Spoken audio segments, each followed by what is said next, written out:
nawawala ang anak ko. Ikaw ba yung bago niyan, doktor? Simula ang kwento kay Heoin isang napakahusay sa medisina. Kahit anong malalang sakit ang kanyang makaharap basta hinawakan niya ang pulso sa pulso ay malalaman niya kung ano ang kalagayan ng kalusugan ng pasyente. Ang kanyang paggamot ay napakasimple din, gumamit ng ilang karayom upang gamutin ang pasyente. Ang tanyag na kasanayan sa medisina ni Heoim ay kumalat na sa buong palasyo. Ang emperador ay nagpadala ng mga tao upang imbitahan siyang masuri ang kanyang karamdaman. Nang makapasok si Heoim sa palasyo ay may kumpiyansa siyang naglabas ng mga karayom. Alam na niya ang sakit ng emperador pati na rin kung paano ipasok ang mga karayom. Ngunit nang makalapit siya sa ulo ng emperador ay biglang nanginag ang kanyang mga kamay. Kaya naman inutusan si Heoim na arestuhin. Dahil hindi niya magawang mag-acupuncture sa emperador. Para makatakas si Heoim ay tumakbo ng mabilis ngunit hinabol siya ng mga kawal. Hindi lang siya natamaan ng palaso sa dibdib, kundi nahulog din sa tubig. Tapos na nang balik ang malay ni Heoim. Pero kakaiba ang sugat sa dibdib niya na wala. At lahat ng nasa paligid niya ay nagbago din. Napagtanto niya na ang dati niyang tinitirhan ay nagbago at ang mga taong dumaraan na tumitingin sa kanyang mga damit ay nakaramdam ng kakaiba. Dahil si Heoim ay naglakbay sa hinaharap, sa isang lugar na wala siyang kaalam-alam tungkol dito. Si Heoim ay naglalakad lamang sa mga lansangan. Sa pagkakataong ito ay biglang sumigaw ang isang babae. Ang dahilan ay biglang nahimate ang kanyang nobyo. Nasaksihan ito ni Heoim mula pa sa simula, kaya naman dahan-daang siyang gumapang papunta sa kinaroroonan ng lalaki. Hinawakan niya ang pulso ng lalaki matapos makumpirma na may problema ang baga ng lalaki. Inilabas niya ang karayom at naghanda para gamutin ito. Ngunit sa hindi inaasahang pagkakataon ay hinawakan ng isang babae ang pulso ni Heoim para pigilan siya. Ang babaeng humawak sa kanyang kamay ay si Yeon Kyung at isa ring doktor.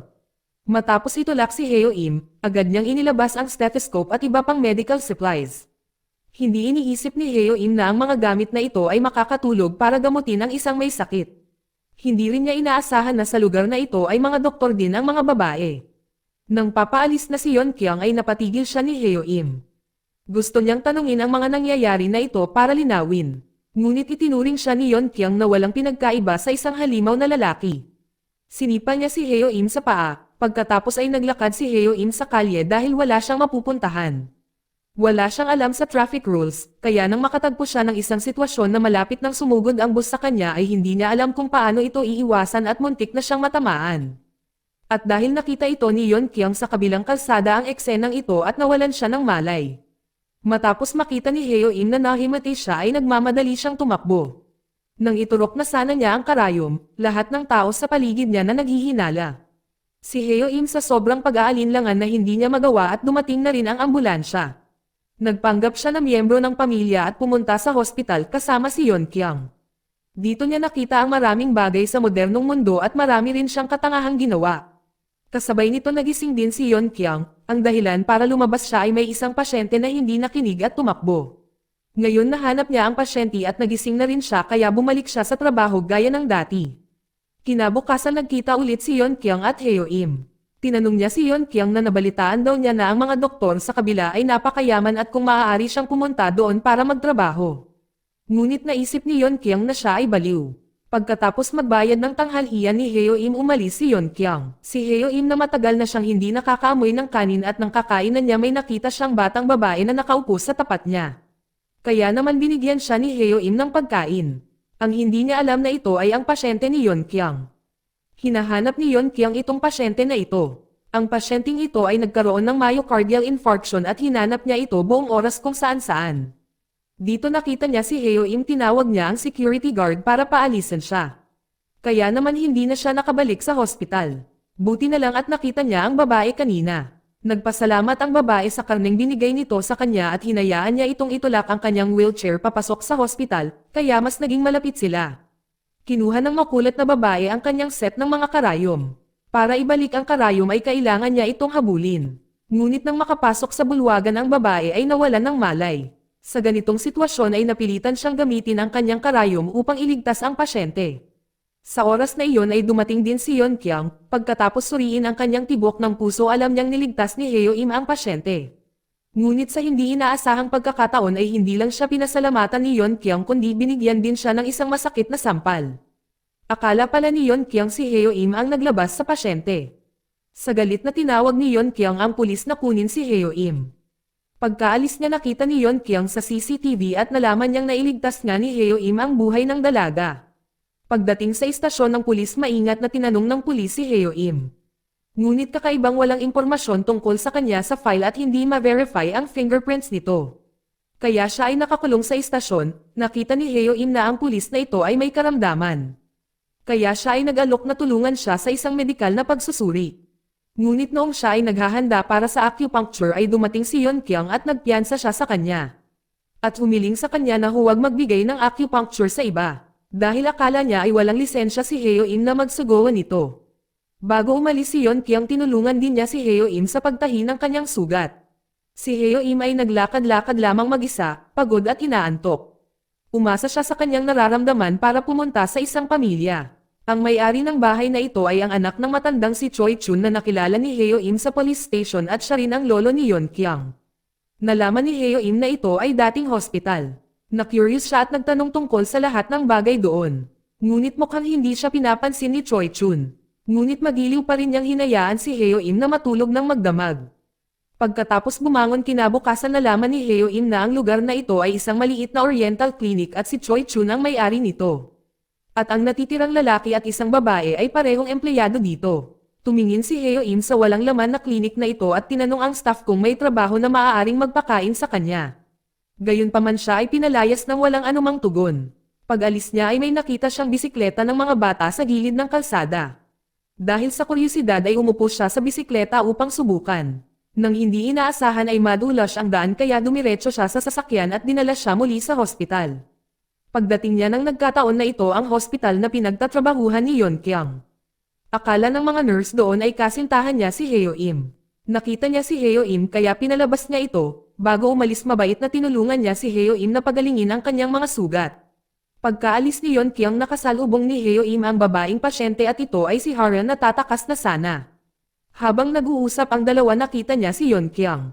Nagtago si Heo Im sa likod para hindi siya magalit. Bago umalis sinabi niya kay Hara, kung alam niya kung ano ang pinakamahirap sa pagiging doktor.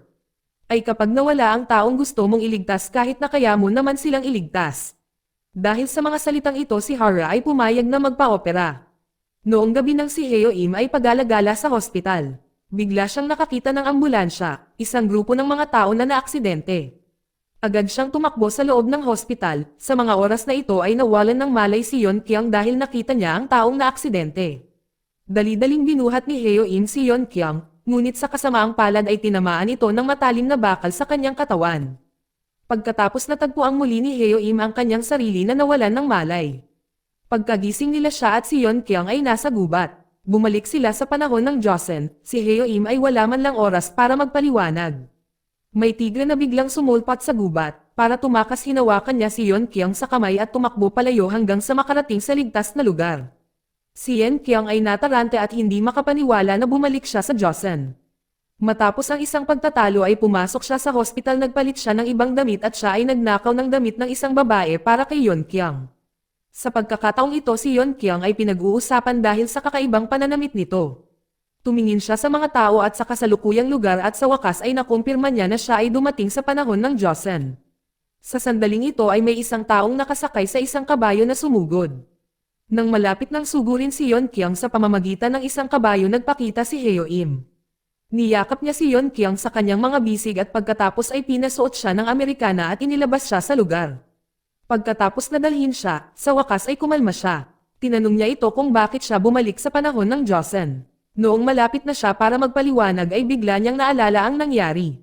Na kapag ang kanyang buhay ay nasa panganib siya ay magta-time travel. Pero hindi niya masabi kay Yeon Kyung sa oras na ito. Binigyan siya ng damit at sinabihan siyang isuot niya ang mga iyon.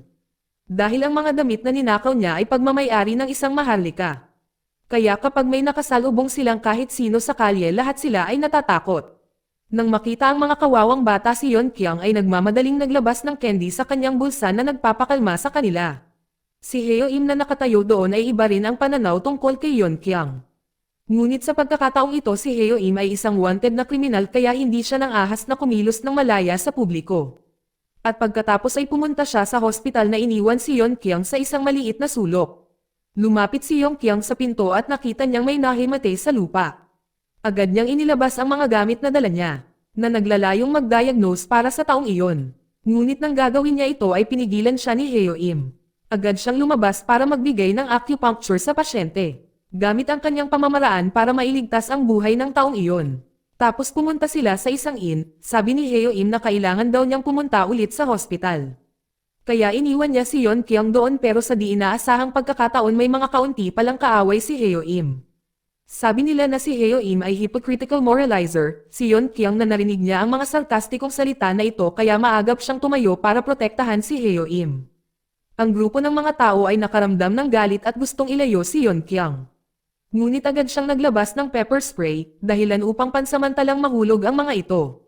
Nakinig sa asawa ng may-ari at pumunta sila sa bahay na gawa sa kahoy. Sa pagkakataong ito dinala niya ang kanyang mga kaaway doon. Sinugod nila ang bahay at sinunog ito, ngunit ang bahay na ito ay naglalaman ng yaman na naipon ni Heo Im sa paglipas ng mga taon. Tiningnan niya ang kayamanan at sumugod para kunin ito. Ang eksenang ito ay nakita rin ni Yeon Kyung. Sa tabi niya naalala niya ang sinabi ng iba na maaaring si Heo Im ay talagang ipokrito. Noong malapit nang mamatay ang dalawa sa apoy. Ngunit isang himala muli, dahil sila ay bumalik sa Seoul. Pagkabalik sa Korea agad na tumakbo si Yeon Kyung sa silid ni Hara. Ang babae na si Hara ay naghihintay pa rin sa kanya upang maoperahan.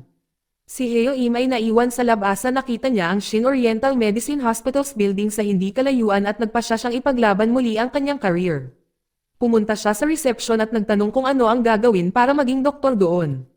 Ngunit nakilala niya ang lalaking nagbigay ng bulaklak kay Yeon Kyung na si Jae-ha. Ang apo din ng direktor ng hospital na ito, tumingin siya kay Heo Im ng kakaiba at sinabi na ang unang bagay para maging isang doktor doon ay ang pagkakaroon ng resume. Pagkatapos ng matagumpay na operasyon ay tinawag si Yeon Kyung sa opisina ng direktor.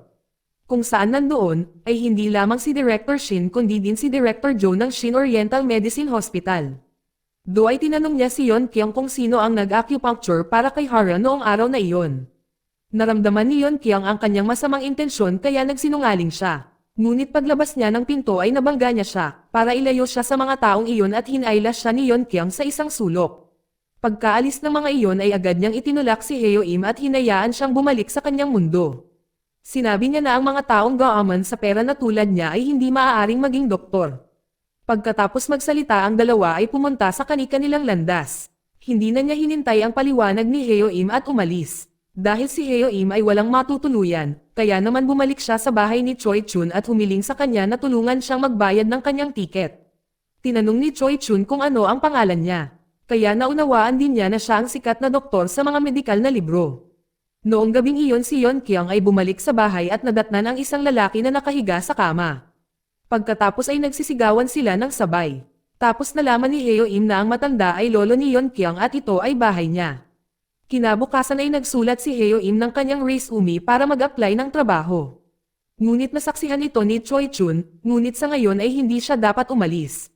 Hanggat hindi siya nakakapagbayad ng pera at wala siyang pagpipilian ngunit manatili dito at maglilinis o suriin ang ilang matatandang tao. Nakilala niya ang isang matandang babae na nagdusa ng demensya, dito ay napagkamalan niya itong anak. Ngunit dahil gustong niyang buuin ang kanyang career, nang hindi napansin ng lahat ay pumunta siya sa hospital. Sinundan niya sina Director Jo at Jae-ha sa male toilet, nang ibibigyan na sana niya ang kanyang resume sa kanila. Dumating si Yeon Kyung sa pinto ng banyo upang pakinggan ang kanyang sinabi. Ngunit pagkatapos ay hindi niya maiwasang sumugod at kaladkarin siya palabas doon. Ngunit ang resume ni Heo Im ay nakarating na sa director. Habang si Heo Im ay nagalit kay Yeon Kyung dahil sa pagpahihil sa kanya. Sinabi niya na huwag husgahan ang buhay ng ibang tao. Pagkatapos makipag-usap si Heo Im bumalik sa Shin Oriental Medicine Hospital. Ngunit nakakita siya ng isang lalaki na nakahandusay sa sahig. Nang gagamutin na ni Heo Im gamit ang acupuncture, pinigilan siya ni Yeon Kyung at inakala nang nasasakupan na siya ay isang baliw at nanggugulo, kaya gusto nilang hulihin siya. Sinenyasan ni Yeon Kyung si Heo Im na tumakas. Ngunit ang direktor ay nasaksihan ang lahat ng ito. Salamat sa tulong ni Yeon Kyung nakatakas si Heo Im sa kasawian. Ngunit ang kanyang lugar ay nadiskubre ni Jae-ha. Tinawag niya si Heo Im para pumunta sa isang tahimik na lugar at sinabi sa kanya na siya ang pabigat kay Yeon Kyung at sinabihan siyang itigil na ang pang-iistorbo kay Yeon Kyung. Umuwi si Heo Im pagkatapos ng pag-uusap na iyon. Walang pagpipilian kundi bayaran ang utang kay Choi Chun sa pamamagitan ng paggawa ng gawaing bahay. Ngunit ang mga taong nakasanayan na sa mga medikal na eksaminasyon tulad ni Heo Im ay walang alinlangan na masasanay sa boring na buhay na ito. Sinabi sa kanya ni Choi Chun na kunin ang bag dahil pupunta sila sa isang lugar na kasama niya. Dumating sila sa isang sulok ng istasyon at ito ay puno ng mga palaboy. Dinampot ni Choi Chun ang tasa ng gamot at sinuri sila ng libre. Doon nag-aatubili sinabihan niya si Heo Im na ipamahagi ang gamot para sa kanila. Nang matapos silang dalawa sa kanilang trabaho at aalis na sana ang isang palaboy na lalaki ay biglang nawalan ng malay. Pumunta sila sa gilid ng taong iyon. Na-diagnose ni Choi Chun na may hindi pagkatunaw ng pagkain ang pasyente.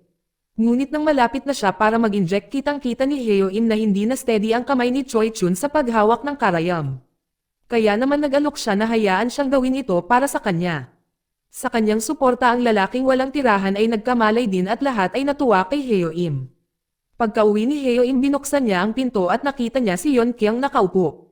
Naisip niya na tinanggal si Yeon Kyung sa hospital dahil sa kanya. Pero sinabi sa kanya ni Yeon Kyung na day off niya ngayong araw. Unti-unting nagbukas ang topic sa pagitan nila at habang nag-uusap sila ay mas masaya sila. Pagkatapos noon ay agad na dumating si Jiha, nang makita silang dalawa na ganoon kasaya, ay galit na galit siya. Pero sa loob niya nagkunwaring walang pakialam. Noong gabing iyon pareho silang gutom kaya late na silang naghapunan na magkasama. Biglang naisip ni Yeon Kyung ang sinabi ng psychiatrist dati.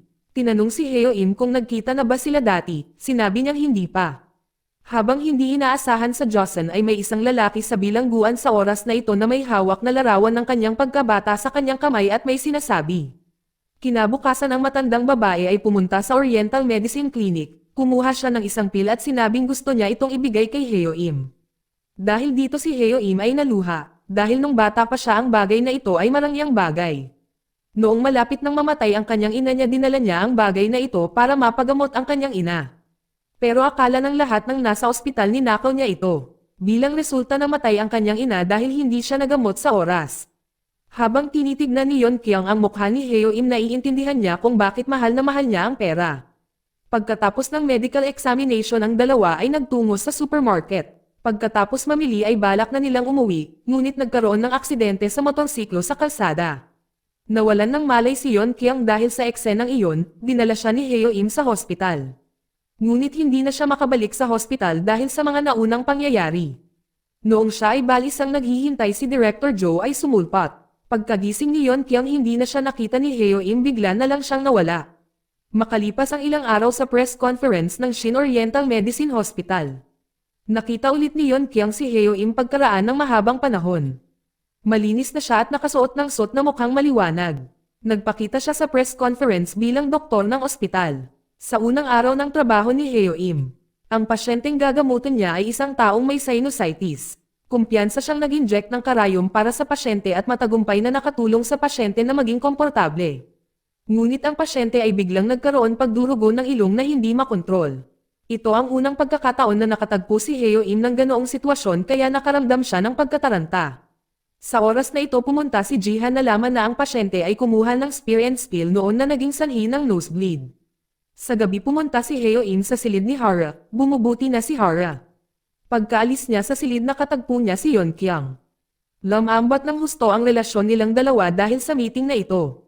Pero sa paglakad niya palabas ay nakasalubong niya si Jiha para sunduin si Yeon Kyung. Sa harap ni Yeon Kyung sinabi niya na hindi sapat si Heo Im. Sinabihan niya si Yeon Kyung na sumakay na sa sasakyan at kailangan niyang kausapin ng pribado si Heo Im. Ngunit sa pagkakataong ito ay hindi na nagpasensya si Heo Im at diretsyong sinabi kung nag-aalala ba siya sa pasyente o sa kanyang posisyon. Pagkatapos ng pag-uusap na iyon, kinabukasan sinadya ni Jiha na maghayganti kay Heo Im.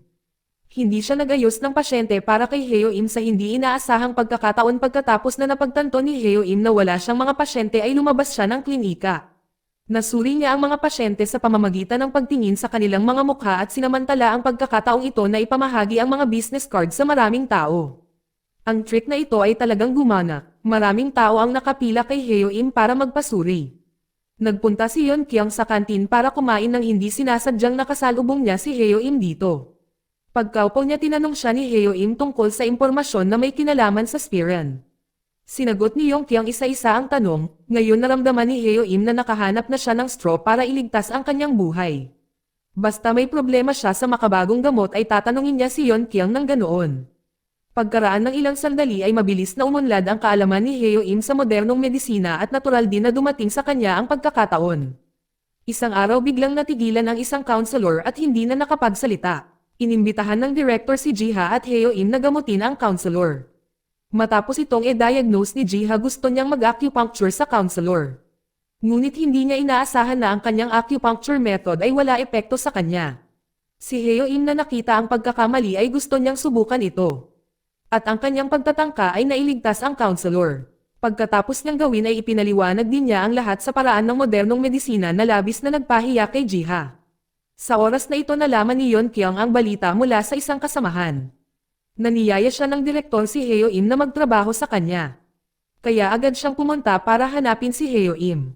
Sinabihan niya itong umalis kaagad sa kanyang trabaho at baka malagay siya sa panganib. Habang sila ay nagtatalo, ang isang grupo ng mga gangster ay lumitaw.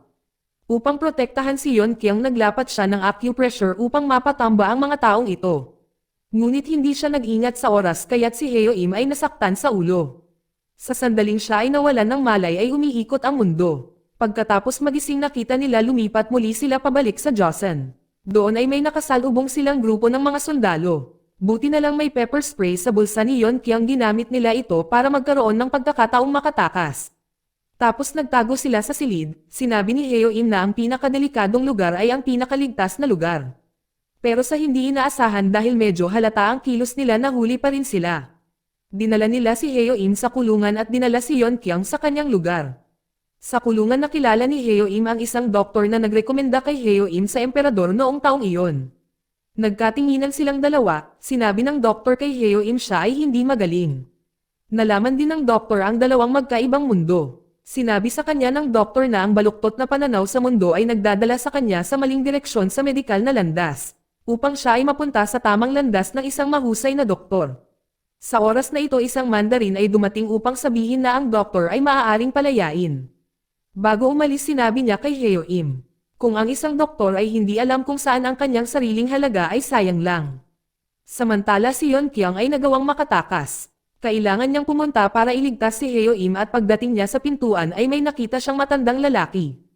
At ito ang doktor. Inilabas niya ang bag na nakalimutan ni Yeon Kyung noong nakaraan at sinabing matamis na matamis ang candy na nasa loob nito at matagal na siyang hindi nakatikim nito.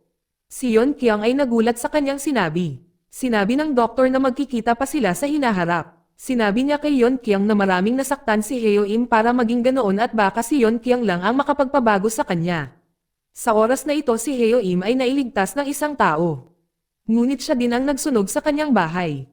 Ang taong ito may tangang kapatid at ngayon siya ay binugbog hanggang sa malapit na siyang mamatay.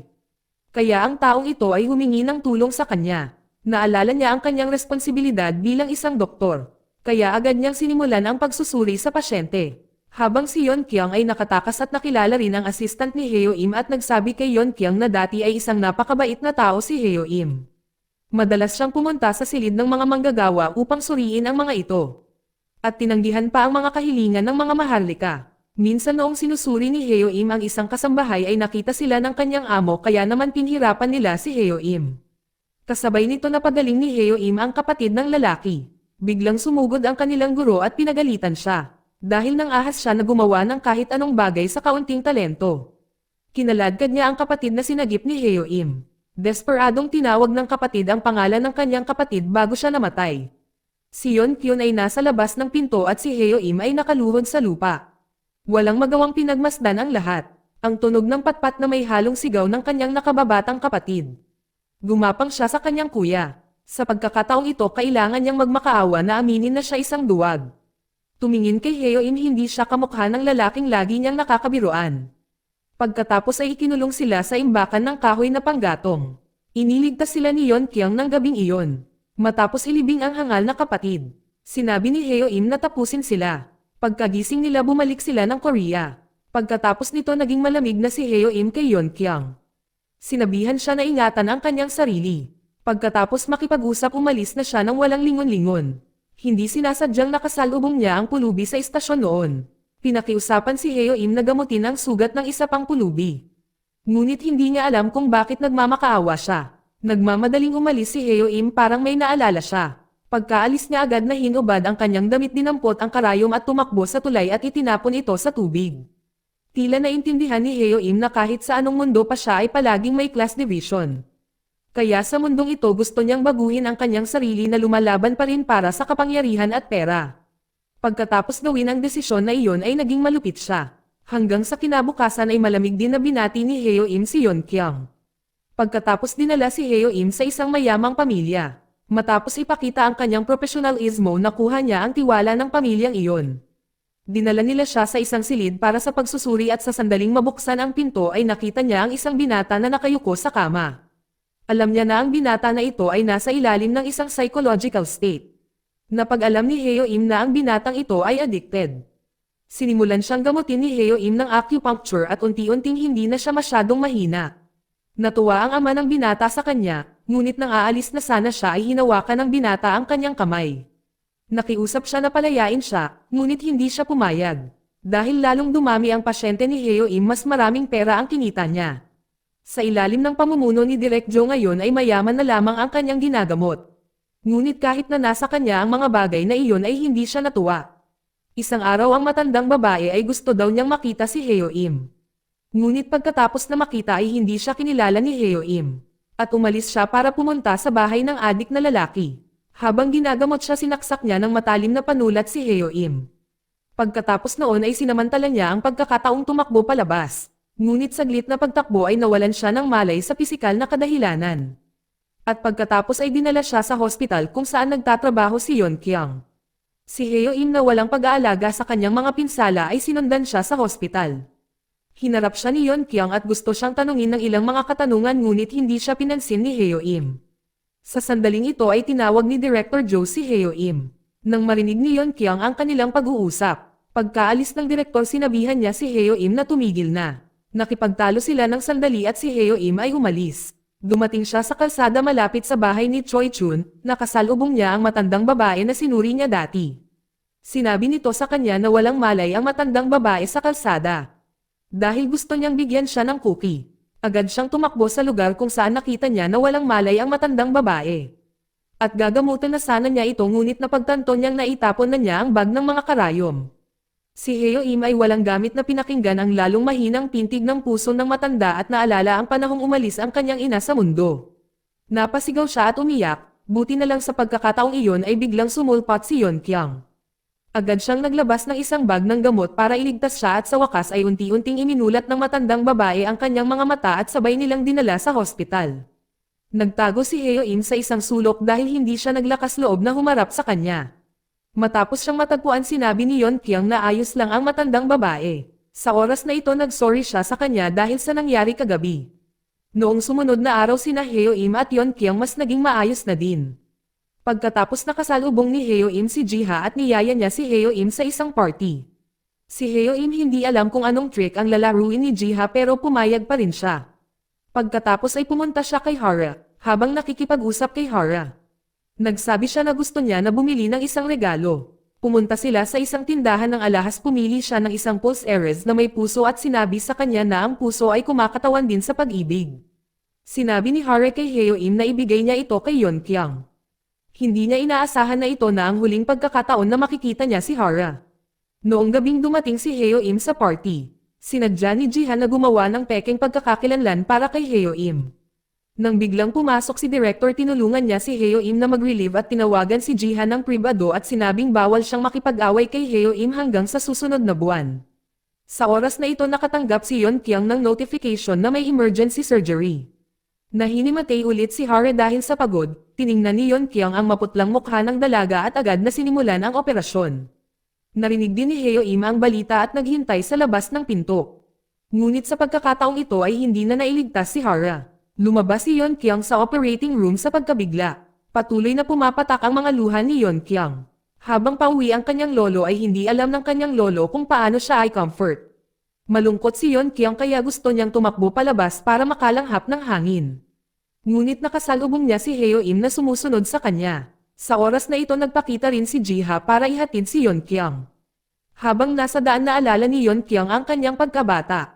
Hinihintay siya ng kanyang ama sa kalsada, ngunit dahil sa sobrang bilis nahulog ang manika. Gusto ng ama na kunin ang laruan para sa kanyang anak. Ngunit sa kasamaang palad ay nabundle siya ng isang truck. Nakahiga siya na puno ng dugo, dahil sa psychological ghost na ito na hindi makahinga si Yeon Kyung. Nagmamadali siyang bumaba ng sasakyan at naglakad si Yeon Kyung. Ngunit hindi niya nakita ang malaking truck na paparating. Nang nakita niyang malapit ng matamaan si Yeon Kyung, tumakbo si Heo Im para yakapin siya. Dahil dito muli silang bumalik sa Joseon, pagkatapos na aliwin ni Heo Im si Yeon Kyung, pumunta siya upang humanap ng tubig na maiinom nito. Sa sandaling ito nadiskubre niyang bumalik sa kanya ang mga karayam. At nang si Yeon Kyung ay nakaupo mag-isa ay may nakilala siyang dalawang bata. Isang lalaki at isang babae, pinagsaluhan nila itong pagkain. Nang makita nila si Heo Im na paparating ay nagtago sila sa isang sulok. Nang may biglang nagsimulang gumawa ng kaguluhan sa nayon. Mula sa malayo ay agad na niligtas ni Heo Im ang dalawang bata. Dinala nila sa kagubatan ngunit ang kanilang mga galaw ay natuklasan pa rin ng mga kalaban na Hapones. Napalibutan sila ng mga kalaban. Sa sandaling ito ay lumitaw ang general na siya ang nagligtas kay Heo Im at Yeon Kyung noon. Hiniling niya sa kanyang mga kawal na kunin si Heo Im at dinala si Yeon Kyung at ang dalawang bata sa ibang lugar. Dinala niya Heo Im sa isang silid, hiniling sa kanya na pagalingin ang pasyente.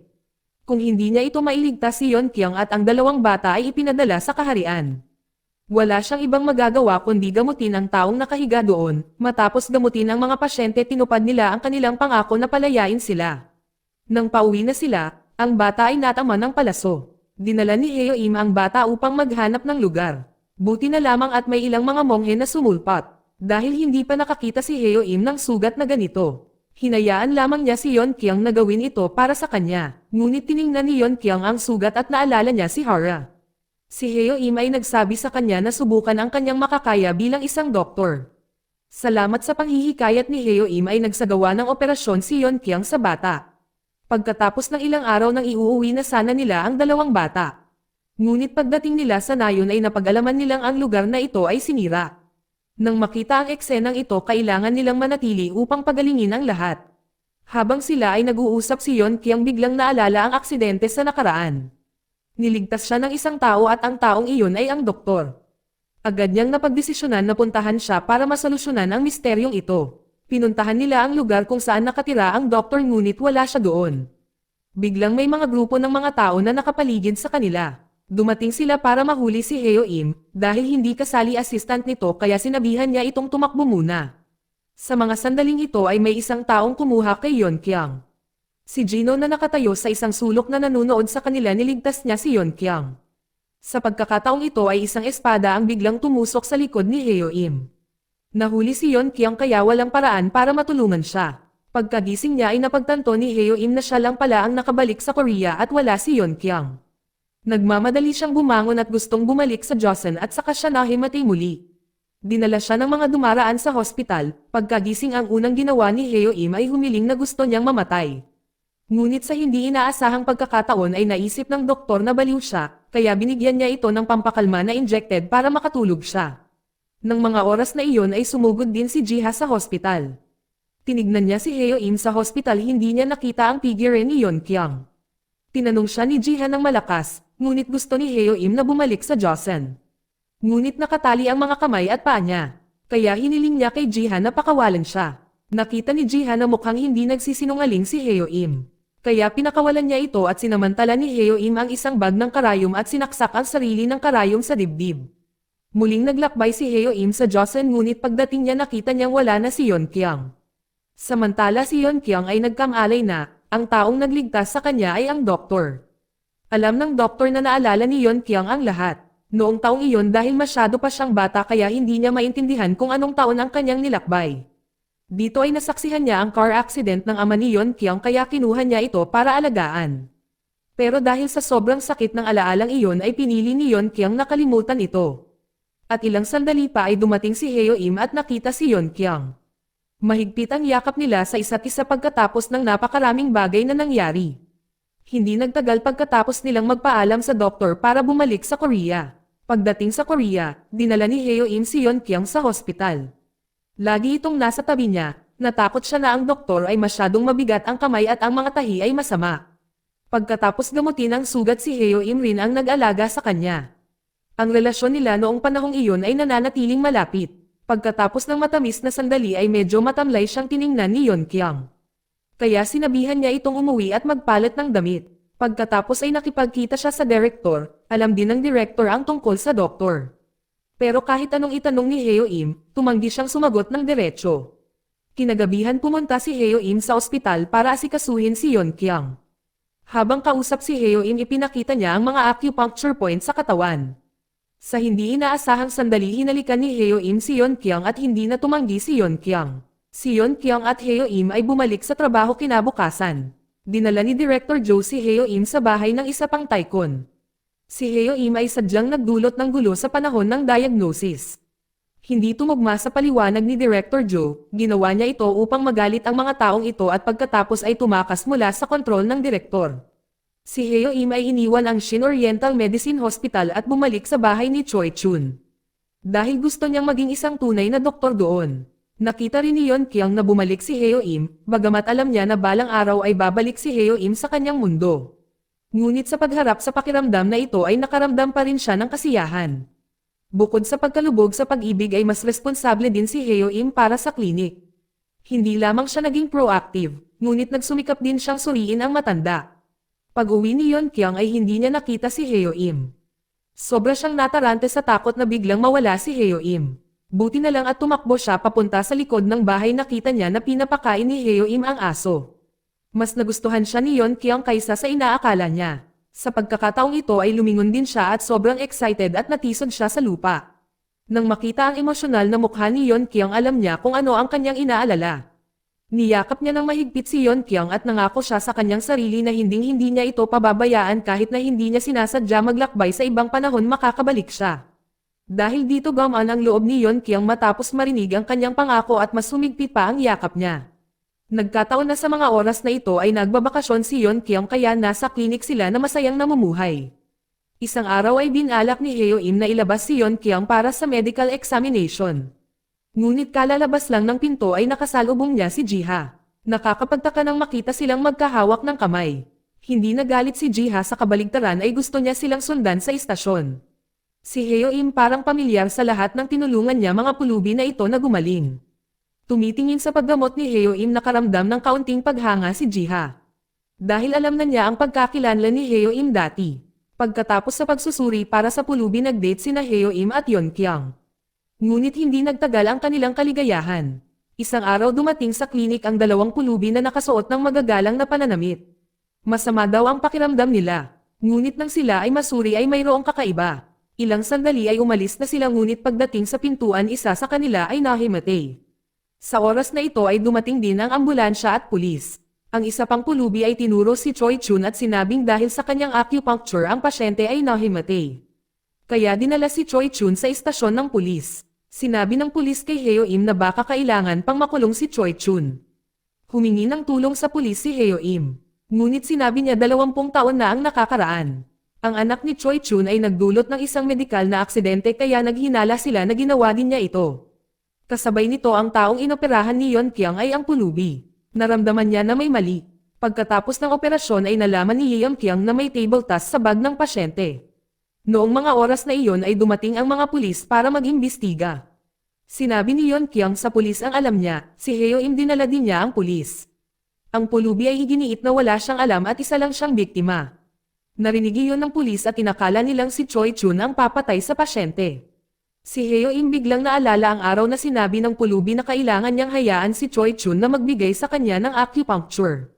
Naalala niya ang sinabi ni Direktor Joe bago siya umalis. Matapos ang lahat ng mga pahiwatig na ito ay naitugma ni Heo Im, tila naintindihan niya ang isang bagay. Pinuntahan niya ang direktor sa silid, ang direktor ay nagbanta sa kanya na kung aalis siya ng ganoon ay mananatili si Choi Chun habang buhay sa bilangguan. Ngunit sinabi ni Heo Im sa direktor na kaya niyang lutasin ang problema na ito. Si Director Joe ay pumunta din sa police station at pinuntahan niya si Choi Chun. May pinagtatalunan silang dalawa tungkol sa isang bagay. Ngunit narinig ni Jiha ang pag-uusap na ito nang nagkataon. Kung ano ang nangyari sa pagitan nila 20 taon na ang lumipas. Upang patunayan ang sinabi ni Choi Chun na siya ay inosente. Si Heo Im mismo ang nagpakita nito sa pulis na hindi matusok ang karayom sa puso. Sa mga oras na ito ay nakalaya na rin si Choi Chun dahil iniimbestigahan pa siya. Naalala ni Heo Im ang kahilingan ni Director Joe ng gabing iyon. Nagpasya siyang pumuntang muli sa hospital. Si Heo Im sinunod niya ang direktor at pumunta sa isang bahay. Doon may isang tao na hindi mapapagaling kahit ano pa ang mga paggamot. Napagtanto ni Heo Im na may nervous breakdown ang taong ito. Kaya sinimulan na niya ang paggagamot. Nang malapit na siyang magturok ng karayom ay nanginginig ang kanyang mga kamay. Hindi niya namamalayan na alala niya ang sinabi ng doktor noon. Lumabas na noong tinurok niya ang karayom kung may masamang intensyon siya ay manganginig ang kanyang mga kamay. Habang si Jiha ay hawak ang butas ni Director Joe na malapit nang matapos ang kanyang kasamaan. Si Choi Chun sinabi kay Heo Im na iligtas niya ang sarili 20 taon na ang nakakaraan. Nagtrabaho ang doktor para kay Director Joe. Kaya ayaw niyang gawin niya ang parehong bagay na iyon. Sa susunod na araw si Choi Chun ay pumunta sa istasyon ng pulis. Sinabi ng pulubi ang totoo at pinalaya si Choi Chun.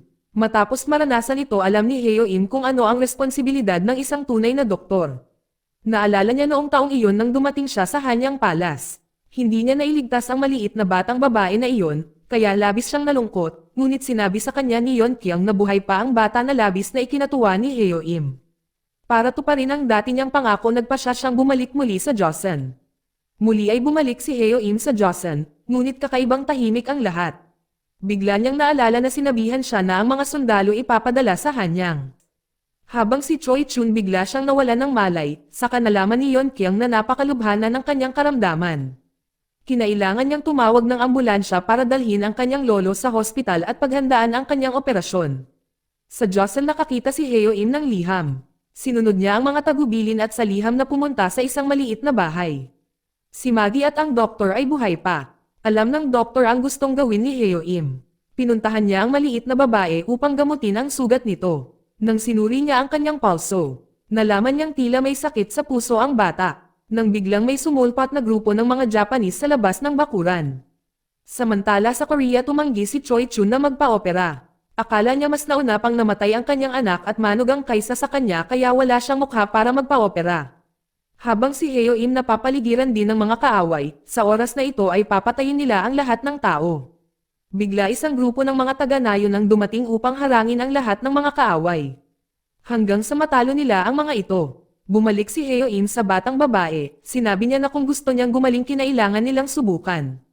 Sa Korea sa wakas ay hinikayat ni Yeon Kyung ang kanyang lolo sa surgery tila naging maayos ang lahat. 20 taon na ang nakalilipas si Director Joe ay nasuhulan upang palsipikado ang ebidensya ng isang medikal na insidente. At ito ay nalantad na walang sino man sa mga burokrata at tycoon na kanyang tinulungan ay walang pakialam sa kanya. Isang umaga narinig ni Yeon Kyung ang isang ingay sa kusina. Habang papasok na siya sa trabaho ay inangat niya ang ulo niya at nakita niya si Heo Im. Alam din niya ang tungkol sa lolo niya kaya binisita niya ito. Matapos siyang bisitahin nagplano si Yeon Kyung na makipag-usap kay Heo Im. Ngunit si Yeon Kyung ay tinawag ng emergency department. Habang busy break nakita niya ang mga mata ni Heo Im. Alam niya na kapag nakikita siyang abala ay gusto rin niyang gumagamot ng mga pasyente. Sa gabi umuwi si Yeon Kyung at dinala si Heo Im sa maraming lugar. Nilalakad nila ang Seoul sa gabi, habang nagsasaya. Si Heo Im biglang nag-sorry. Alam ni Yeon Kyung ano ang ibig sabihin nito sinabi niya sa kanya na paprotektahan niya ang lugar na iyon at dapat ding protektahan ni Heo Im ang Joseon. Bago umalis si Yeon Kyung ay nagturo si Heo Im ng ilang modernong kaalaman sa medisina. Bukod sa pag-aaral gumawa din sila ng mga plano sa paglalakbay. Nang bumalik si Heo Im na-appreciate nila ang kanilang mga matamis na sandali noong sila ay magkasama. Ang oras ng paghihiwalay ay palapit, ang kanilang kalooban ay nasa ilalim ng kalaliman. Nang makitang umiiyak si Yeon Kyung napakalungkot din niya. Pinunasan niya ang luha at sinabing kung ano ang nasa puso niya. Niyakap nila ang isa't isa at nag-iwan ng mga luhang hindi mapaghiwalay. Pagkatapos magpaalam na muli niyang sinaksak ni Heo Im ang puso niya. Bumalik siya sa Joseon, ang sitwasyon doon ay mas delikado kaysa sa inaakala niya. Napatay ang buong mga tao sa lungsod ang bansa ay puno ng pagluluksa at pagdurusa. Si Heo Im ginawa ang nakakaya upang iligtas ang kanilang buhay. Nasaksihan din niya ang mga buhay na nawala. Ngunit hindi sumuko si Heo Im, dahil ito ang kanyang misyon. Minsan hirap na isip niya kung gaano siya kagaling sa kabilang mundo. Mula autumn hanggang winter humaba ang balbas ni Heo Im dahil sa sobrang trabaho. Sa Korea nakita ni Yeon Kyung ang isang pasyente na kamukhang kamukha ni Hara. Tulad ni Hara ay malikot at masuwayin din ito, ngunit sa pagkakataong ito ay mas gamaan ang pakiramdam ni Yeon Kyung. Ang hospital ay nagtatag din ng isang espesyal na departamento ng paggamot para sa mga batang may sakit sa puso at na-sponsor ito ng ina ni Hara. Si Jiha ay naging isa rin sa mga taong namamahala sa tulong medikal sa istasyon na pinananatili niya ang isang mahusay na relasyon sa mga pulubi. Habang si Heo Im, ay hindi pa rin niya mabilang ang mga taong dumarating para magpasuri sa kanya. Isang araw nang iniisip niya ang tungkol kay Yeon Kyung dumating ang doktor. Sinabi niya kay Heo Im na hindi pa gumagaling ang tumor sa tenga ng emperador kaya gusto niyang mag-acupuncture, sumang-ayon siya. Sa pagkakataong ito bago umalis tulad ng eksena dati, ay mayroon ding isang maliit na batang babae na dumating upang humingi ng tulong. Ngunit hindi na siya naghintay pa ay agad niya itong ginamat. Matapos mapagaling ang pasyente pumasok siya sa palasyo. Salamat sa paggamot ni Heo Im ang sakit ng emperador ay sa wakas ay gumaling. Sa Korea lumakas ang medical service station ni Yeonkyang, maraming mga doktor at nurse ang nagboluntaryong maglingkod. Isang araw nang magtayo sila ng treatment booth, may dumating na lalaki na nakasuot ng taga-Joseon. Tulad ng una nilang pagkikita si Heo Im nagtanong kay Yeonkyang kung mayroon siyang kasintahan. Si Yeonkyang ay labis na natuwa nang makita siya. Dito nagtatapos ang kwento. Salamat sa panonood, kaibigan.